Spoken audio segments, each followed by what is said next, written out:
Thank you all for joining us today for this discussion. We are talking about what it's like to be on the ISCA board as we have elections and appointments coming up. We have several open positions.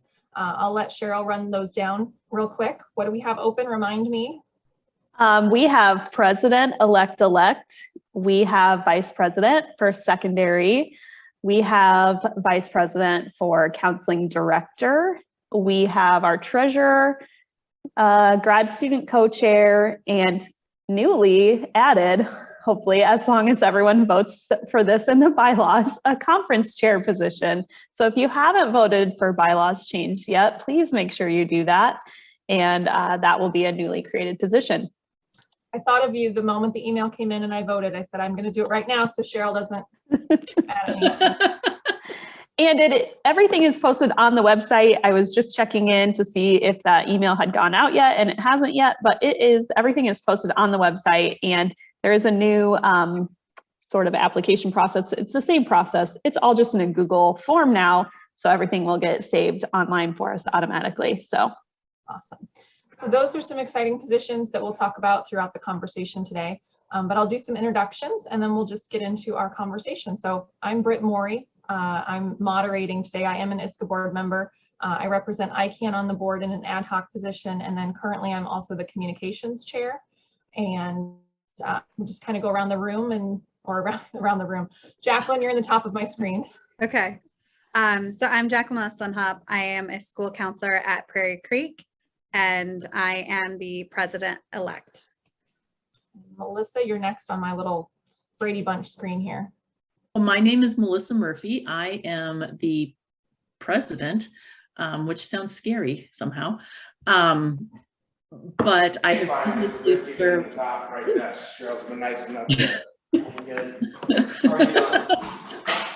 I have previously served as the newsletter chair and also the advocacy chair. And Susan. I'm Susan Langen. I am a counselor at Cedar Falls High School, and I previously was the high school representative and then moved up through the president-elect, president, past president, and then was the advocacy chair for many years. Amy. I'm Amy Hospodarski, and I just finished my term on the board in July. Kind of like Susan, I was a level vice president, but I was at the elementary level. And then after serving in that position, I moved in to the president-elect position and then moved through that. So. And last but not least, Cheryl. Yeah, sorry, I have hookup for the TV out in the common space, so people came in and didn't think to mute myself. But I'm Cheryl Bass, and I am the immediate past president. So I went through that president rank, but before that, I did serve on the board for 1 year as VP of K-12 before I switched to becoming a secondary counselor. So I was no longer eligible for that position. So I want to thank our current and former board members for taking some time today. Being on the board, I've been on the board for 10 years now, which is crazy, but it's so rewarding. And school counselors are my favorite people because of these experiences. So I've got a list of questions, but for those that are in attendance who might be interested in joining the board, your questions are more important than mine. So if you have them, jot them into the chat and we will answer those as they come in as well. So first question up, and anyone can jump in at any time. What is the purpose of the ISCA board and why do you feel it's important? Officially, our mission right now, and Cheryl mentioned voting, so if you have not, one of the things that is being voted on is a revision to our bylaws, which may change the mission statement. But right now, our purpose is to advance the academic, career, and social emotional development of our students through excellence in school counseling. And I think in a really practical sense, that means that we are attentive to the needs of school counselors. We try to provide practical things like professional development. We try to represent the needs of school counselors to larger groups who are acting across the state. We've had representation to Future Ready Iowa, to that work group. Amy, you have served in a couple of different positions for STEM, I believe. We have representation on boards of other groups that work with school counselors. And the one that Cheryl and I sit on is the Iowa ACAC board. And I'm sure that there are others that I can't think of right off the top of my head, but if you guys throw something in there. I think as Melissa's talking, you know, we do those things in our mission, and some of the ways that we do that is by representing school counselors in a variety of ways. But anytime that we're doing that, we're promoting and advocating for school counselors and the role of the school counselor. And that's probably, I would say that's an easy way to say it. Job one is that advocacy part. And I think especially as school counselors, because, you know, we're not administrators, we're not teachers. We always are that person that there's never any place for them. And, you know, and Amy can contest to this, that when we first, you know, like 13 years ago, when I first started on this ISCA board, you know, we didn't have representation in those state committees, and through a lot of reasons why. I mean, that I still remember when I opened up the paper and there Amy Hospodarski's name was on a state committee by the Department of Education as a school counselor. And that's huge. And you know, that because if we're not represented, people don't include us and don't know what we do. And we all know too that we have to always advocate for what we do because nobody really understands our job. I just think also too, in terms of being a professional, it's a professional organization for school counselors in Iowa. And so that's part of being a professional, is belonging to your professional organization. So, and that's, you know, reflected in the Iowa teaching standards, which are articulated with the school counselor competencies through the school counselor evaluation supplement. But that's just part of being a professional. For me, when I first started as a K-12 counselor, I was the only one in my district, right? And I knew Melissa from my internship, and I like to say she bullied me into becoming a board member. But it has also created a network where I know everyone on the screen and other people that are connected to our profession. So now I have a wider network. Even though I work in a district with lots of school counselors, I know other counselors, other places to hear about what they're doing and best practice and new ideas or resources that maybe I wouldn't have connection with before. So this has just made my network so much larger than I would have had just at Central City all by myself. I think Those that's, networking. Oh, I'm sorry, Britt. I was going to segue to the next question, so go ahead. Oh, I was just going to say that those networking opportunities are wonderful. If I had not joined the board, I cannot think of how many people I know because of that one act of joining the board. I was not bullied onto the board, more pressured, peer pressured into it. But you know, being able to have those resources at hand when something comes up in my own practice as a school counselor, it's like, oh, I remember talking about this with so-and-so, and I can send off an email and we can brainstorm and kind of talk through issues, solutions, whatever it is. So that actually fits with what Cheryl was saying, and my segue to why you feel it's important to be involved with ISCA outside of just attending our annual conference. Well, I know for like myself, just being a part of ISCA, like there's just a lot of resources, getting those newsletters, things like that. And then, you know, even, you know, as we're talking about the board positions, like when you're on the board, you just kind of have more opportunities to kind of reach out to other people and kind of get an idea of what other counselors are doing and getting that support that you need, especially if you are at a smaller school district where maybe you're the only school counselor. And so I just think it's a great way to network and to get that support.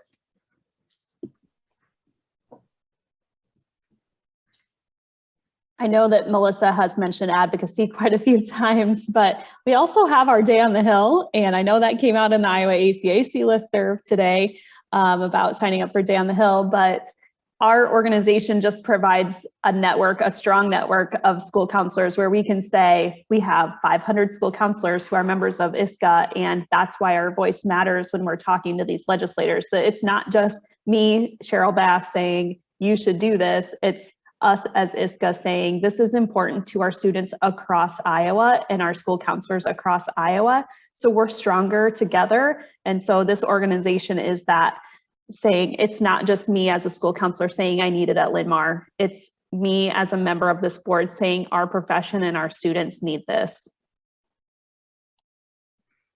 One of the tools that I think is pretty useful is our legislative agenda, and then also our position statements. And some of those position statements are related to our legislative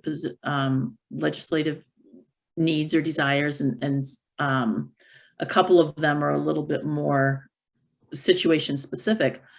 But having that tool to be able to help me in a conversation with a legislator, with an administrator, with even a colleague who doesn't really understand why school counselors, or doesn't quite make that distinction between an administrator and a school counselor and kind of merges them together. All of our statements help us really speak to our specific needs as school counselors. We've got a couple questions that I think I want to answer those questions too. So the one that just came in, is there a lot of traveling to be on the board, and where are the meetings? So for a long time, our meetings were in Des Moines. It's a central location. Right now, we transitioned to Zoom, but we're working on getting back to face-to-face meetings. And because so many of our members right now are in Eastern Iowa, we are meeting in Hiawatha, near Cedar Rapids. But other than that, we meet 4-ish times a year. Does that sound right? 4 times a year plus at the conference. And so it's not a ridiculous amount of travel. And you are reimbursed for your mileage. Mm-hmm. And if you live out, further than just a couple of hours and are traveling from further across the state, then you are also offered a stay overnight. So if you need to come in Friday night, we can work with you on finding a place to stay in a hotel. And I'm not offering my guest room, but in a hotel the night before, so you don't have to travel, get up early in the morning and travel. All of our meetings are on Saturdays, except for our board leadership development and summer board meeting in July. Those are in person over 2 days, and they're typically during the week since most people are off during the summer. And then of course, conference, which is a Sunday, Monday, Tuesday commitment. And honestly, outside of that, there's an occasional go speak to a grad program kind of thing, or represent the organization at like SAI, but really it's just those 4 meetings in terms of travel. And then the other question that's in the chat, what are the responsibilities of the grad student co-chair? And do you accept those that are graduating in May, given that it's a 2-year term? So we just added the co-chair position this year because the chair position was typically only 1 year, and there's kind of a lot to do in 1 year because you're in charge of the volunteers at conference. So we did make it a 2-year term that's rotating. And the idea behind that is we would like someone who's still in their graduate program when they take on that role, but they might be graduating in the middle of their 2-year term. So we don't expect someone who's coming in their first year as a grad student coming on the board, but maybe they're a winter grad, or they're going to graduate the next year, then they're in the position still as a first-year counselor. We think the first-year counselor experience is still important to provide some insight to the board, because most of us aren't new counselors anymore. We don't know what it's like to come out brand new into the role, in a virtual world last year, or we have some political things going on that are impacting us in our buildings. At least we do here at Linmar. I'm assuming that everyone's experiencing that right now. But having your experience and expertise on the board as a new counselor is important to us. So we are looking for someone who's still in the graduate program, but will be entering the workforce in their term as a co-chair. And that's completely fine. The graduate student chair, I kind of just mentioned, they do support the conference with our volunteer positions, also reaching out to those graduate student programs. I put a link to our open board positions in the chat. And if you go there, there's a link to every single position and their list of responsibilities from our organizational manual. So you can see what will be expected of you for each of the 6 open positions. So next question, how do our committees work? We have several committee possibilities opening up, so, or 2 maybe, not several. Yeah, so grad student chair might have a committee if they're working on volunteering for the conference and have a few people helping out with scheduling and things like that. But for the most part, it's mostly our conference chair position that will be a pretty substantial chair position. That's our biggest event, obviously, and takes a lot of planning and a lot of work. So we're really looking for someone who has strong organizational and communication skills, who are able to work with DMS, our management company, to execute all of the planning that it takes to get up to conference. You're not alone in that, because we would like you to help recruit for more committee members, use the rest of the board to support your committee. But I would say that that position will be probably more to take on than maybe treasurer, because DMS does all of our accounting for us and you're just double checking all of the accounting every month. So there are some levels of commitment on each of the areas. And so I would say conference committee will be a bigger commitment for someone, and they do have the support of the rest of the board and the executive committee. The president-elect will be supporting the conference chair position by helping support the conference sessions and helping recruit and develop those conference session program. Did I cover that, Britt? I was going to say that the conference chairs are on the board, but the work for the committees happens virtually most of the time through Zoom meetings, or, at least that's been the case of how we do it, unless, like it's people from the board that are meeting, and then we would do that like before, after a board meeting. And we're really, Chair, oh, I was just going to say, as communications chair, my committee, when we do meet, it's through Zoom, or we've done conference calls, and that's 2 or 3 times a year, or we just touch base on something that's coming up or something we need to plan out for the year, things like that. Each committee chair has the autonomy to kind of run their committee, as long as they do what they're supposed to do, run their committee how they want to run their committee. and one of the goals for the next little bit is really to kind of expand that committee. One of my goals, I don't know, maybe it's not an organizational goal, but certainly a Melissa goal, to kind of expand that committee structure, because sometimes a lot of the work, and this isn't just ISCA, this is a lot of organizations, the work falls to the committee chair, and we really, really want to expand that out and get other people kind of in that leadership pipeline, so you can taste the ISCA board by way of work on a committee, and then become enamored of it and step into maybe a committee chair position or run for a board position. It's nice to see new faces around the board table.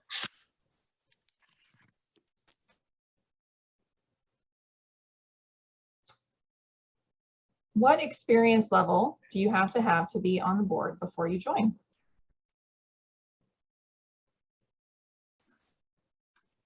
I think that probably depends on, people's comfortability and stuff too.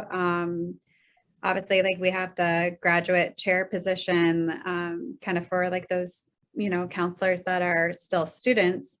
But I mean, I feel like a lot of the positions we haven't really said like you need this many years of experience. I know a lot of people probably wouldn't feel super comfortable like right off the bat jumping into maybe some of these positions, but that's why, you know, going into something maybe like as a secretary where you would take notes during the meetings. There's a lot of different opportunities to be a part of the board if you weren't ready to do something like the president positions and stuff. So there's definitely a lot of opportunities. And I think when I joined the board, I had no idea what I was joining, and I don't think a lot of people really do. If they were members of ISCA, because I've been a member of ISCA ever since our ICA way back when, and then ISCA. But you know, I just remember seeing something in the newsletter saying, "Oh, you need a high school representative," and I thought, "Oh, that sounds kind of interesting." And I had a friend, Teresa O'Mara, who was involved in there, and so it was like, yeah, that sounds kind of interesting. But then once you get in. And again, it's not where you just show up for these meetings either. You have to do stuff side of those meetings, because otherwise nothing gets done. I mean, you guys all know, I mean, there is some work besides just showing up to be on the board if you want it to be successful. But the things you learn is amazing. And the things that you realize, the behind the scenes work for all the things is really, really quite amazing.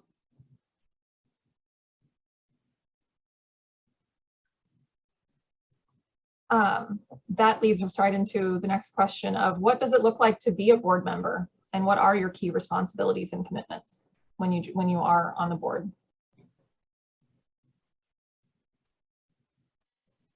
So I guess I'll kind of just talk about the meeting, what's a meeting look like. So when we meet on Saturdays, we meet starting at 9 o'clock, and we have a board agenda. And our board agenda is made up of board reports. So every board member is required to submit a board report prior to the board meeting if they have things to report out on. So if they're doing any activity that in which they represented ISCA, they should be reporting that on their board report.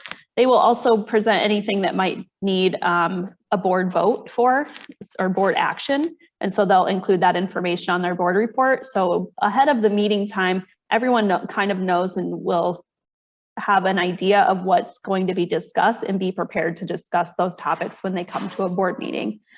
So we run by Robert's rules. So, you know, if we're discussing something and it comes to vote, someone will motion to approve that agenda item or that voting item. And then the rest of the board might have further discussion, have a second, and then we approve that motion. So a lot of those things would be like budget type issues or large decisions about changing something that we are doing as a practice as an organization. So for example, I'll bring up bylaws again. So that was that was a discussion that we had as a board of how do we want to go about doing our board our bylaw changes. We put together a committee. So I know that we have a committee member here who helped support that, a couple of committee members. And so they worked on that, brought that back to the board. The board then looked at what the recommendations were for the bylaw changes. We accepted the changes, and then we took those out to our membership. So we do have to follow policies and procedures and our bylaws that are in place to make sure that we are being transparent about our board procedures and things aren't just happening in a vacuum where, you know, 20 of us come around a table and make decisions without having any other thought put into it. So that's kind of the biggest thing that kind of happens in between. There's communication about, you know, different events that we're talking about our budget. How can we support our organization better? How can we better support school counselors? Obviously, we have a fiscal responsibility to our members as well. So there is a budgetary piece that goes into that and talking about how our money is spent or how we can better spend it and how we can draw in revenue to take care of the expenses that we have with hiring a lobbyist and our management company. And then, you know, our conference expenses are pretty large. And so how do we support our conference each year so that everyone has great professional development that they can rely on specifically for school counselors? I would say that one of the responsibilities is really being prepared for that meeting. Knowing what's on the agenda, maybe having molded over a little bit so you're ready to discuss. If you have questions, being ready to ask those. outside of those meetings, different positions will have different kinds of commitments. And so I'm going to speak to advocacy, having done that for a couple few years. Outside, after we settle on our legislative agenda or our legislative priorities and decide that, yes, this priority does need some sort of a position statement. As the advocacy chair, I would say, hey, gang, committee, here's our priority. Let's throw our ideas together for a position statement in this Google Doc. And does somebody want to take the lead in terms of editing that and presenting it so it's consistent in formatting with our other priority position statements? And so between the board meeting when we settle on our priorities to the time of the conference when we present those position statements, that's a pretty intense, it's pretty intense in terms of level of activity. But the rest of the year, you know, it's Visit the Hill, it's kind of preparing and promoting that, but it's not, there are things that come up, but I would say that the workload is a little bit gentler. And I think that maybe for secondary vice president, one of those responsibilities is chairing our scholarship selection committee. And so that person has, from the time that the application closes until we announce the first week of February during National School Counseling Week, there's a pretty labor-intensive span of time for that position as well. But it's not a constant high level of activity. It's very much more sporadic. I think most positions have a nice ebb and flow throughout the year of I'm quite busy right now, and then it's going to slow down and I'll have a while off, and then something new will come up.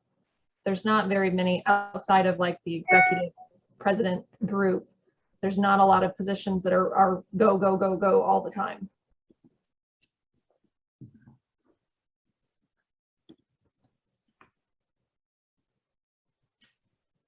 Let's see.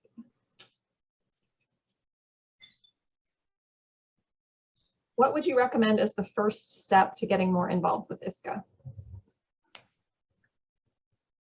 Well, I think we mentioned kind of before, like, you know, those opportunities, like, you know, being part of like the conference committee.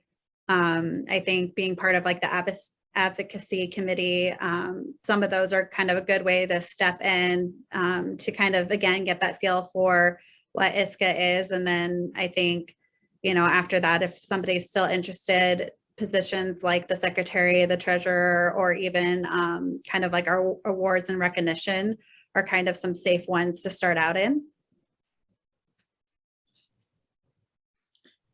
I think the first step is to join, if you haven't. You know? And dip your toe in by taking advantage of the resources that are available on the website, by attending the conference, by using those networking opportunities, and talk to people who are in positions that you're interested in, because they can kind of give you a very accurate view, and you can go in knowing kind of what you're getting into. Or you can just, you know, fall into it like I did and end up sticking around for a while, but yeah. Yeah, I would say if you're ready to take on a leadership role now, that you don't need to wait to be part of a committee. We would love to have you, and we'll help you along the way. It's not like, you know, we have other people on the board that are there to support each other. But we want people who are go-getters, ready to hit the ground running, have new ideas. we're always looking for new things that we could be doing and supporting our members with. So if you have ideas, we just want to hear your voice and we want you to be involved and just have a passion for school counseling. And I just put in the chat, if you're interested in doing committee work, definitely reach out to the committee chairs and they can kind of tell you what they've got going on and how they might want your help. And all of our contact information is on the website. So if you go to the board members, you can find the committee chairs and reach out that way. Committee openings, that was a question, how they're communicated.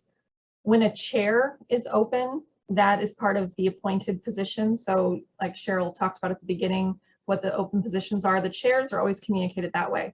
But in terms of committee members, there isn't a limit on how many members a committee can have. So if you're interested in becoming a member, you just reach out to that chair and say that you want to get involved. And at conference, we always kind of put out a, hey, if you're interested, get in touch. But there's not a specific period for joining a committee. You could do that any point in the year.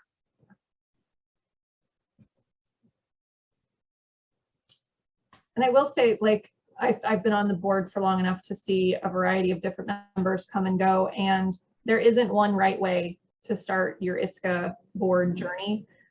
We've had members that the year they decided to run, the only thing that was open was president-elect. So they weren't a VP first. And then we've had others that have started as secretary and then moved up to president-elect, or started as a VP and then moved up, or only done VP or a committee chair, and that's as far as they wanted to take it.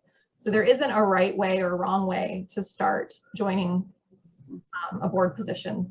I think I've seen all of them, and they've all been successful for the people that are ready to do the work and are committed to being there. So let's see. Going down my list of questions here. Why don't we go around and everybody can talk about why you specifically joined the board, whether it was bullying or not. There had to have been a personal reason that you wanted to do this work. The president of the Iowa School Counselor Association is a bully. Let's make sure that. I would go first. I kind of shared that a little bit, that, you know, again, I saw it in a newsletter, and I had also been involved, you know, before ISCA was ISCA, you know, almost 30 years ago. And then we had different groups by location, and then had a bigger group that had the conference still. So I was involved in that, and then we kind of had that little hiatus, and then some of those folks that, like Linda Lynn and some of those folks, got ISCA back. Steve, you know, from ICANN, you know, they got it back going, and again, it was just starting to, at that time, it was just starting to, you know, build up again, and the growth that has happened since that time has really been amazing. But I wanted to share too that one of the things that have been so helpful is your connection with ISCA, and you realize that ISCA is not these big people over here that don't get, you know, that you join but you don't. I mean, I could email any of those ISCA people right now, and I could get, I mean, one night I was emailing Stephanie about something, and she emailed me back. Melissa and I always have late night email chats, but Stephanie Wickler, she emailed me back like at 10:30 at night, and I said, what are you doing still up? I mean, but you can email those people. They're so friendly, and you get to know them, and you get to be a part of even bigger things than just your state level. So that's another huge thing that, I mean, you could go to the conference, you know, you get a bigger perspective and a wider perspective of school counseling than just even in your school or your state. I got involved with ISCA after being involved in some leadership at a more local level, and I just was ready. I felt like I was ready to take the next step. So I've been naturally drawn to leadership, and I was very apprehensive. I will say that. I think probably most of us on the board maybe can talk about a time when they felt very apprehensive, or maybe they didn't, but I did. I had to kind of talk myself through it. And I would not use the word bullying, but I would say I had some really strong encouragement by a number of people that I really respected, leaders who were ahead of me, talked to me and said, I think this would be great. And you should go for it. And so I'm not at that point in my life, I was not really naturally a risk taker.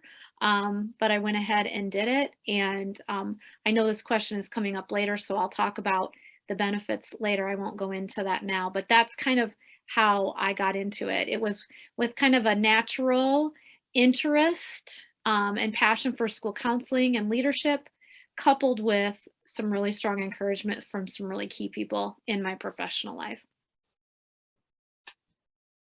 I said earlier that I fell into this, and I did start as the newsletter chair because somebody who was in my grad program was serving on the board. And we were actually in Minneapolis when the ISCA conference was there. And she said, "Oh, you'd be really good at this. You like to write." And that's all it took, was somebody having that little vote of confidence and giving me that little push. And so here I am all these years later, having cycled through a couple different positions, and really valuing the experience. Melissa is a really nice person. She's not really a bully. I feel like I should say that. If you talk to my students, you might hear a different story. But I kind of mentioned why I got on the board, but I was a brand new counselor. I was going into my third year. So I actually applied during my second year as a school counselor. So I was brand new. And I mean, I was just looking for connection.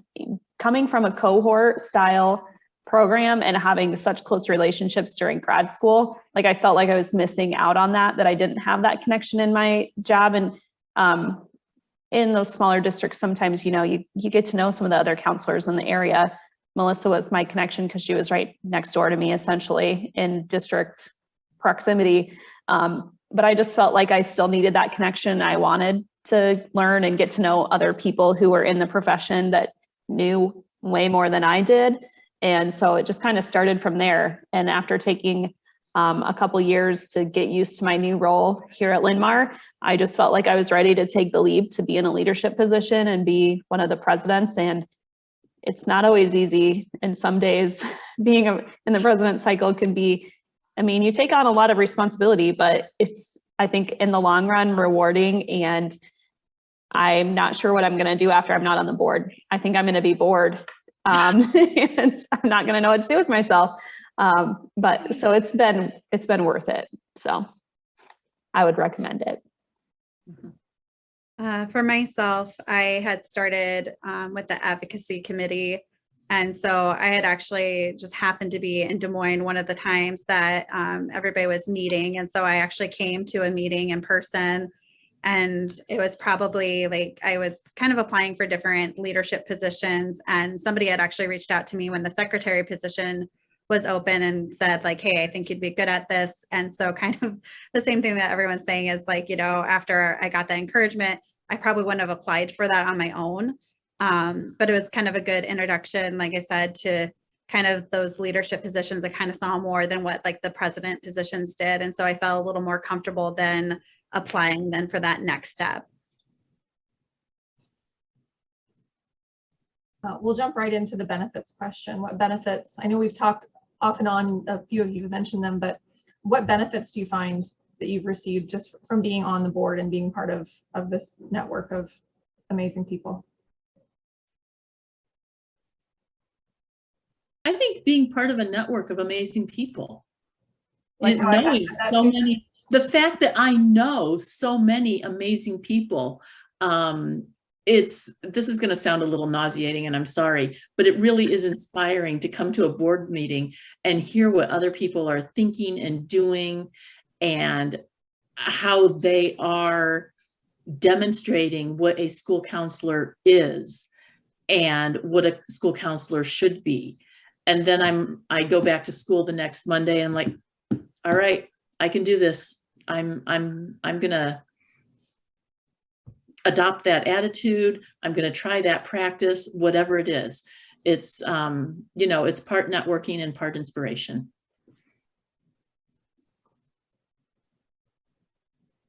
This was an answer I feel really passionate about, so I'm not sure if I should go next because I'll probably take everybody's time. But because I've talked about this before, but I cannot overemphasize the benefits that have come to me from being on the board, not just in the way that I have grown professionally, but in the ways that I have grown personally. It's a challenge for sure, like Cheryl said. It forced me to get out of my comfort zone for sure. And because of that, I have grown in ways that I never could have imagined. And I have not had that professional growth experience in any other way in my whole career. So I am not going to sugarcoat anything. It's like a part-time job when you're president. That's the way that I looked at it. But I have a passion for school counseling like most of us do here, or we wouldn't be here. And so it's worth it. And like 100 times over worth it. I can't tell you how much I feel like it's worth it, but it is a commitment.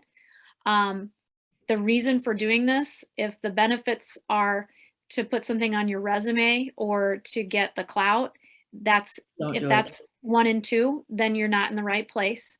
If it's because you have a passion for school counselors and you want to work hard and you're committed, you are absolutely in the right place, and we would love to have you. And just like Melissa said, I can remember the first conference that I went to, the ISCA conference. I came away from that feeling like, honestly, like someone had plugged me in somewhere, and like I was just like, oh my gosh, ready to take on the world when I came back. I felt like it was the first day of school all over again. And you get that at every board meeting. I do. It's that energizing, it's the rejuvenation, and it comes from the network of being around people who help me raise my bar to be better at what I do. So I'm going to stop talking because I could go on and on and on about that, but I would go along with that. It's made me a much better school counselor than I would have ever been if I didn't join. I mean, even if I was just a member of ISCA, I think, I would still be involved in some of the things and go to the conference, but being on the board and again, making the connections, which, that's amazing. But it's just made me such a better counselor and knowing what I'm supposed to be doing and why I need to be doing it and sharing it with people. But I'll go again one step further is, because I'm fortunate enough, I have 15 other counselors and that we work with here at Cedar Falls High School, but not everyone is as passionate as people on the board. And when you're working with these people who, I even had, when I was president, I even had some colleagues who weren't even in ISCA, even though it was like a daily bag to join ISCA. And that time it was $30, to join.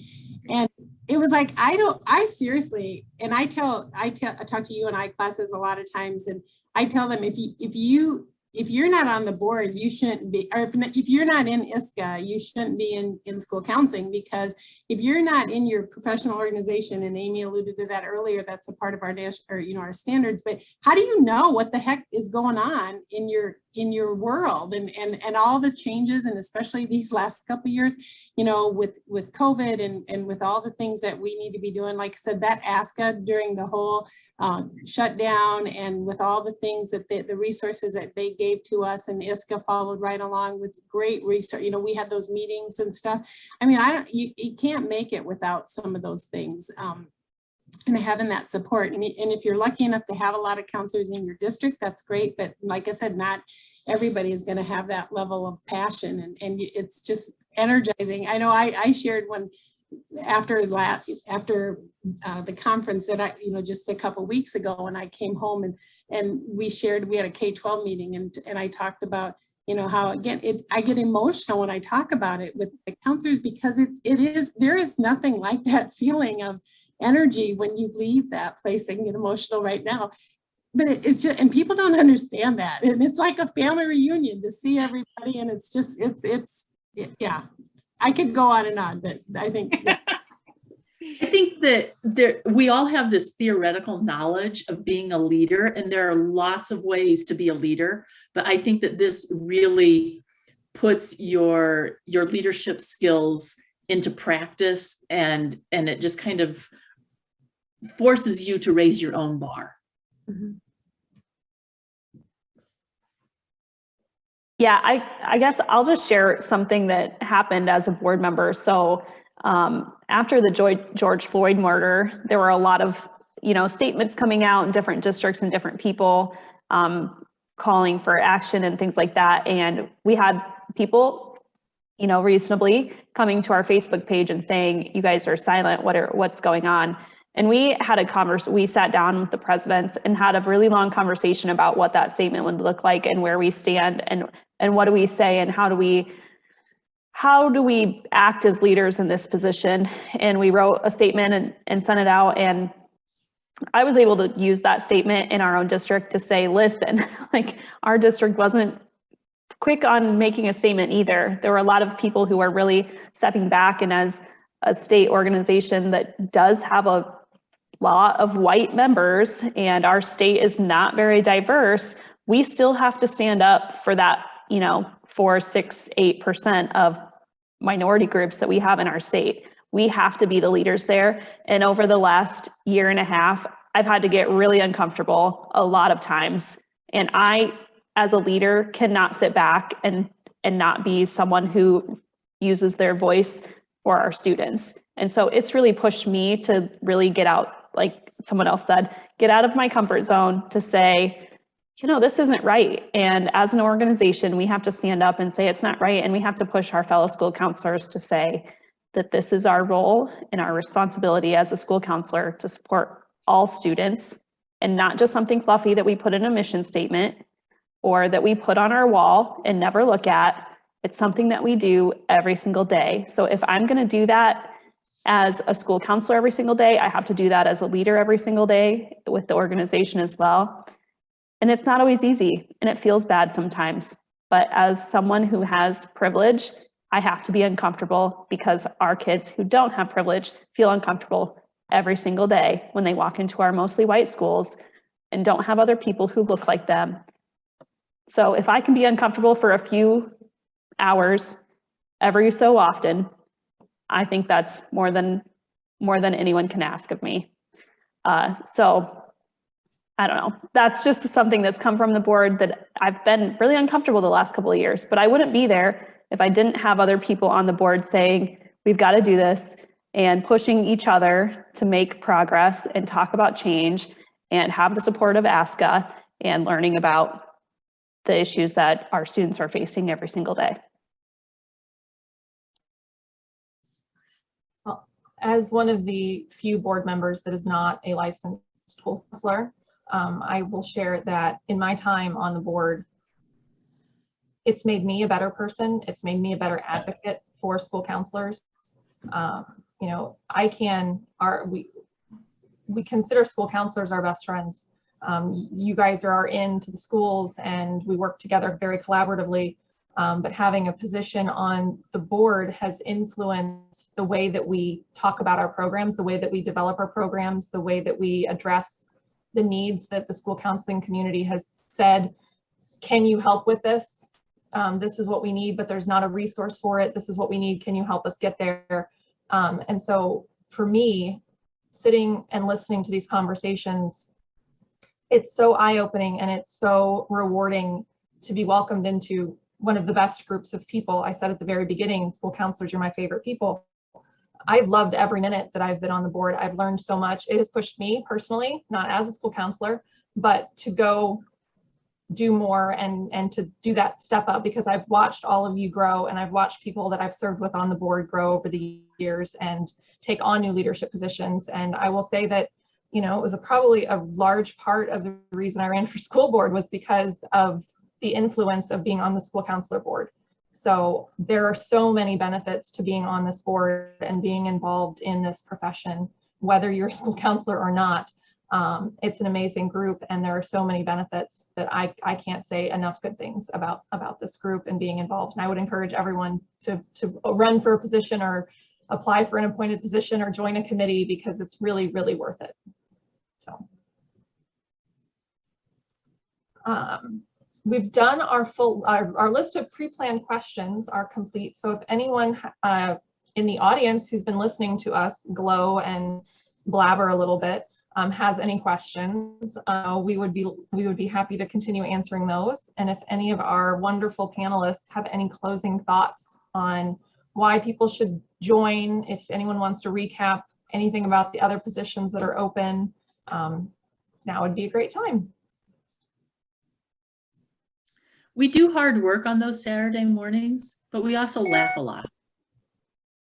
It's, you know, in addition to the professional benefits and the personal benefits, there's also a lot of joy. There is a lot of joy.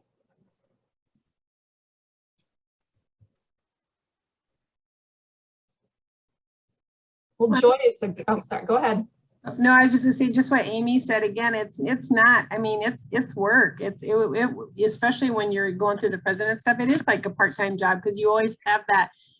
Beside all your school stuff, you have that ISCA to-do list that is just it doesn't go away. So I mean, it is if you just, like she said, if you just want to go in just to have it on your resume or whatever, that's not the right kind of attitude to go in. But if you go in for the right reason and you become a better person, a better ISCA member, and you make just such lifelong, relationships. I see Anita Townsley is on there, and again, Anita and she hasn't been on the board, but we go back. Our friendship started in the workout room every morning of conference when we'd be working on this stuff, and ended up going to national conferences together through the grant. And I mean, I don't know if I would have known about the grant to go to ISCA if it would have been for, being involved in ISCA and things like that. But like I said, those are just lifelong friendships that we'll always have.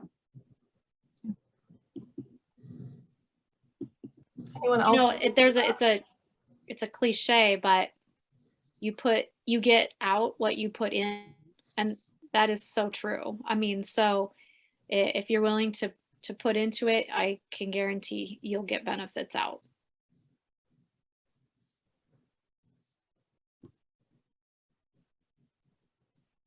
Okay, well, we're almost at 5 o'clock. So I want to thank everyone for attending and listening. I want to thank my 5 friends here who gave up an afternoon to talk about the wonder that is ISCA and all the good things that we've accomplished together. And I really hope to see all 6 of you who tuned in. I want to see those applications come in for something, no matter what it is.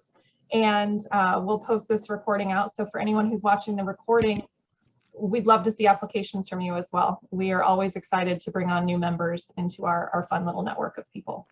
So with that, thank you all and have a great evening.